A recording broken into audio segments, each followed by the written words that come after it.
Assalamualaikum warahmatullahi wabarakatuh. Waalaikumsalam warahmatullahi wabarakatuh. Ya baiklah, pada malam hari ini seperti biasa Ustaz akan membacakan sirah Nabi yang judulnya ialah ziarah ke Yasrib. Silakan dengarkan, tidak ada yang ribut. Muhammad kecil telah kembali bersama ibu kandungnya. Abdul Muthalib pun sering mengasuh Muhammad. Kakeknya itu sekarang berusia 79 tahun. Lihat, bukankah itu Abdul Muthalib? Seorang perempuan di pinggir jalan bertanya. Ya, dia memang sering berjalan-jalan ke Ka'bah bersama cucunya, jawab temannya. Putra Abdullah yang malang, ku dengar ibunya pun sering sakit. Begitulah orang-orang Mekah menyaksikan Abdul Muthalib memangku Muhammad, membelai kepalanya dan menjawab pertanyaan-pertanyaannya. Itulah masa-masa bahagia bagi Muhammad kecil. Selain ibu dan kakeknya, banyak yang menyayangi Muhammad. Barokah, budak perempuan Habasyah peninggalan ayahnya, juga ikut mengasuhnya. Muhammad pun disayangi oleh paman, bibi dan sepupu yang tinggal bersamanya. Yang paling menyayanginya adalah Hamzah dan Safiyah. Mereka adalah dua anak Abdul Muthalib dari pernikahan terakhirnya dengan Halah. 2 tahun berlalu, sekarang tahun 577 Masehi. Aminah merasa cukup sehat. Dia merasa sudah waktunya mewujudkan keinginannya yang sudah lama dipendam. Dia ingin menengok makam suami tercintanya di Yasrib. Dia pun ingin mengajak Muhammad.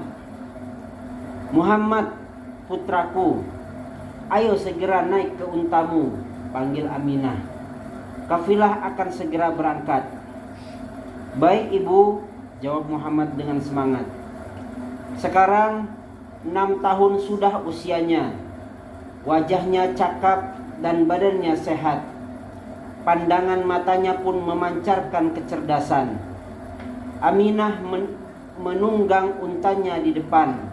Sementara itu Muhammad berkendara di belakang bersama pengasuhnya yang setia, Barokah. Bersama kafilah mereka memulai perjalanan sejauh 490 km ke utara ke kota Yasrib. Muhammad kecil begitu gembira dapat melakukan perjalanan bersama bundanya. Dia tidak mengetahui kesedihan yang menantinya di sana. Hadis yang terkait, seandainya aku mendapati kedua orang tuaku atau salah seorang dari mereka memanggilku, wahai Muhammad, sedangkan saat itu aku dalam keadaan salat isya dan telah membaca Al-Fatihah, niscaya pasti aku menjawab, labbaik, ku perkenankan panggilanmu. Hadis riwayat Al-Baihaqi. Satu lagi kan? Ya baiklah, satu lagi. Selanjutnya kisah tentang Aminah wafat, ya, bundanya Nabi Muhammad wafat. Dia 6 tahun. Setelah hampir 2 minggu perjalanan yang melelahkan, kafilah mereka sampai di Yasrib. Oasis itu berada di sebuah kawasan datar, dikelilingi gunung lava hitam dan bukit-bukit. Muhammad, kita telah sampai. Inilah Yasrib, kata Aminah sambil menunjuk. Rumah-rumah dan kebun kurma yang menyambut mereka. Mereka mengunjungi keluarga dari ibu Abdul Muthalib, Salma binti Amr. Mereka adalah Bani Adi bin Najjar, pecahan dari suku Khazraj. Para kerabat ini menunjukkan tempat Abdullah dimakamkan. Inilah makam ayahmu, nak, ujar Aminah sambil mengelus kepala Muhammad. Dia seorang yang gagah dan berbudi. Itulah pertama kali Muhammad merasakan benar-benar kehilangan ayah yang tak pernah dijumpainya. Sebulan lamanya Muhammad tinggal di Yasrib bersama keluarga besar kakeknya. Muhammad dimanjakan di sana. Dia bermain bersama anak-anak pamannya. dia di tempat kakeknya dulu dibesarkan. Akhirnya waktu pulang pun tiba. Mereka mengikuti kafilah yang menuju Mekah dengan kedua unta mereka. Namun perjalanan panjang ini sepertinya melelahkan Aminah. Belum jauh menempuh perjalanan, Aminah jatuh sakit. Di desa bernama Abwa, 38 km dari Yasrib, Aminah semakin lemah. Dia sudah tidak kuat menunggang unta. Mereka pun berhenti dan ditinggalkan rombongan. Aminah sakit keras selama beberapa hari.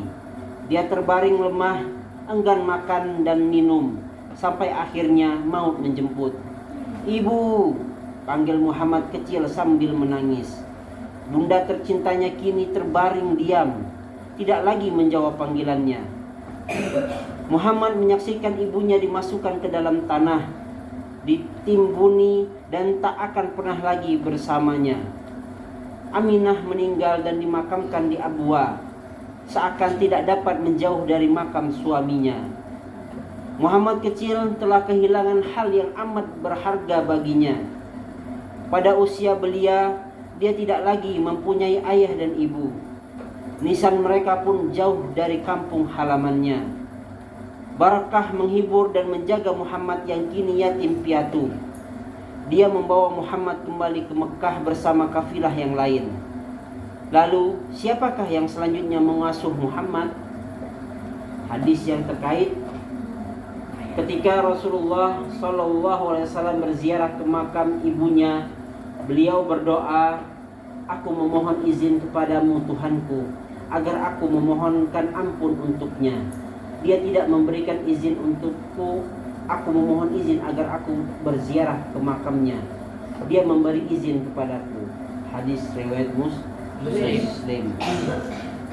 Begitu luar biasa ya perjalanannya Nabi Muhammad SAW. Kalau membaca kisah ini rasanya sedih ya. Sedih dan merinding. Bagaimana Nabi Muhammad sebelum lahir sudah ditinggal oleh sang ayah. Ketika berusia 6 tahun ditinggal ibunya ya. Dimana orang ketika masa umur kecil seperti itu masih ingin bersama ibu dan ayahnya, tapi Nabi Muhammad sudah ditinggalkan oleh ayah dan ibunya. Kalau kita ya mungkin sudah ya sedih, tapi semua itu sudah ditakdirkan oleh Allah Subhanahu wa taala. Jadi jangan bersedih. Kita wajib mendoakan orang tua kita, semoga orang tua kita dilindungi oleh Allah. Yang sudah tidak ada diampuni dosa-dosanya, diterima amal ibadahnya, ditempatkan di surganya Allah. Amin. Ya, mungkin untuk pembacaan sirah pada malam hari ini cukup sekian ya. Semoga apa yang dibacakan tadi ada hikmahnya. Silahkan diambil hikmah-hikmah dari cerita sirah Nabawi ini ya. Diambil ininya ibrahnya, diambil manfaatnya dan diamalkan di kehidupan sehari-hari. Karena kita adalah umat Nabi Muhammad, kita harus mencontoh apa yang telah diajarkan oleh Nabi Muhammad SAW. Mungkin cukup sekian. Kita tutup dengan membaca Alhamdulillahirabbil alamin. Subhanakallahumma bihamdika asyhadu an la ilaha illa anta astaghfiruka wa atubu ilaik. Assalamualaikum warahmatullahi wabarakatuh. Waalaikumsalam warahmatullahi wabarakatuh.